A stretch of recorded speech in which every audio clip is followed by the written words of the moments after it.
Now, it's also worth noting that Sabonis did get a technical for grabbing his ankle or his foot, whatever you want to call it. And afterwards, Sabonis, he said that they got x-rays, everything came back good. He was a little sore.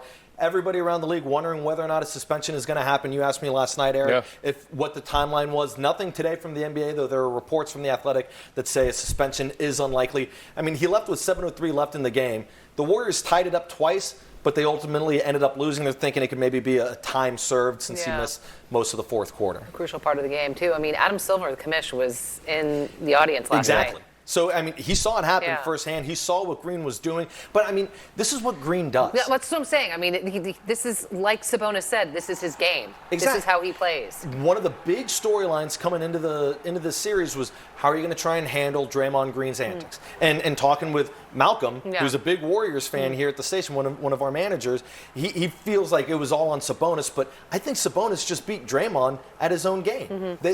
Draymond loves to get in people's heads, loves to play extra physical. Sabonis did the same. I mean, there are a bunch of things that Green could have done that wouldn't have gotten him a flagrant two. I mean, he could have fallen back to draw attention to the fact that, or fallen for it, but the stomping, it's pretty egregious. Whether it was on purpose or not, or whether anybody actually got hurt or not, your reaction to what happened is everything. Right? So you have a player that's on the ground, whether he believed he was hurt or not, he was on the ground, and according to the crowd and everybody looking, you have a hurt guy that's on the court, and you're reacting like that. And so his reaction to it was just as bad, if not worse, regardless of whether you believe it was on purpose or not. His reaction to whatever played out, whatever perception is, that was even worse than the actual stomp. And that doesn't help anything. And what do we all learn when we're playing Little League sports? Like, he pushed me first. It's the person who retaliates that always gets caught. And if Sabonis, he's clearly grabbing his ankle, but you grab, they don't see it, but they see you stomp or react the way you did, then that's going to be an issue. Well, and a lot of reaction in the sports world today was this stomp is kind of overshadowing and becoming the storyline over how well the Kings played. And I mean, there were some folks on Twitter last night that were like, Steph and Clay look tired. I mean, because the Kings play so fast. They play up-tempo. Wearing them down. Are the Kings wearing down the team that wears everybody else down? I mean, Stephen Curry, he's running miles on the court over the course of a game. And like you said, people are saying that it's the Warriors that are looking tired. And speaking of how well the Kings are playing, De'Aaron Fox winning that Clutch Player of the Year award. So the NBA defines clutch play as it's a 5-point game with 5 minutes or less to play in the game. And Fox ran away with the award. He got 91 first-place votes out of a possible 100. He put up the most clutch points. Again, 5-minute game with 5 minutes or less to play. 194 points, the most in the NBA since LeBron James had 197 in the 2017-2018 year. And everybody knew that Fox was a shoo-in for this. 91 out of 100. Just another little piece of momentum pushing us into Thursday. Well, I was just thinking Thursday. I mean, with all of this build-up to and what happened here, and, Warriors fans, they have a completely different take. And so our sister station in San Francisco, I follow their sports director, and he said, his foot doesn't get grabbed, Sabonis doesn't get stomped on. So it's like the tale of two sides here. And so, I mean, going to the Chase Center, I mean, it's loud at Golden One, but it could be even crazier there, right? No, I don't want to get in trouble, but I mean, the crowd in San Francisco. This is going to be good. Don't get mad at me, I don't want to get in trouble. I know it's loud at Golden One Center, but you have all this emotion building up, especially after that happened. I feel like Warriors fans are going to be like, oh, really, Sacramento? But I feel like the Warriors fan base, and especially now that they are in San Francisco and at the Chase Center, I mean,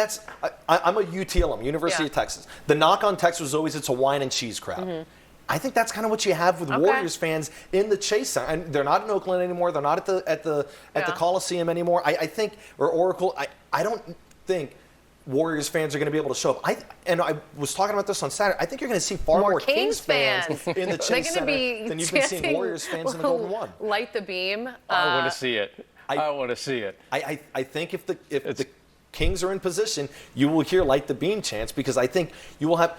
We were even doing stories about how tickets are cheaper at the Chase Center for first-round games. Wild. Okay, so I retract my statement. So people going over, but also like the Warriors, it's not the kind of fan base that the Kings have. The Kings have when I was living in Texas, you knew about the Kings fan base. This is all Sacramento has. Well, and they feel like the underdog. They got something to prove, and they're always counted down. Them being in the playoffs is a new shiny toy. I mean, some of the reaction too, and I know it's sports analysts and ESPN and people like Colin Cowherd, they have to say stupid things to get retweets and things like that, but just kind of going after the beam, and they're like, oh, this is a stupid gimmick. It's played out. I think Colin Cowherd even tweeted last night, should we get Gavin Newsom? Let's get Gavin Newsom involved, because it seems like a waste of energy. And I have to say, PA announcer Scott Moak had the greatest retweet, and Studio 40 co-host, he said, someone stupid must have hacked your account. So Moak, we love you. Love the shade on Twitter, because it's just like... Stifled that quick. Come on. Like that is, what are you even doing? Right. So, but you, now that you kind of give us that perspective, I totally see that. So I retract my statement. I mean, it's just not the same fan base. Yeah. And everybody knew that this was going to be the atmosphere. And maybe Warriors fans try and show up, and maybe they tune into Sacramento local news and they're watching Fox 40 right now and say, we'll show you, Chris Tavares. Right. Yeah. I just don't think maybe they're going to try and bring it a little bit harder. But it's still not going to hold a candle with the Golden One Centers. Yeah, it's almost like when you go to a football game at USC, it's a totally different kind of crowd. Exactly. Yeah. All right, Chris, thanks so much.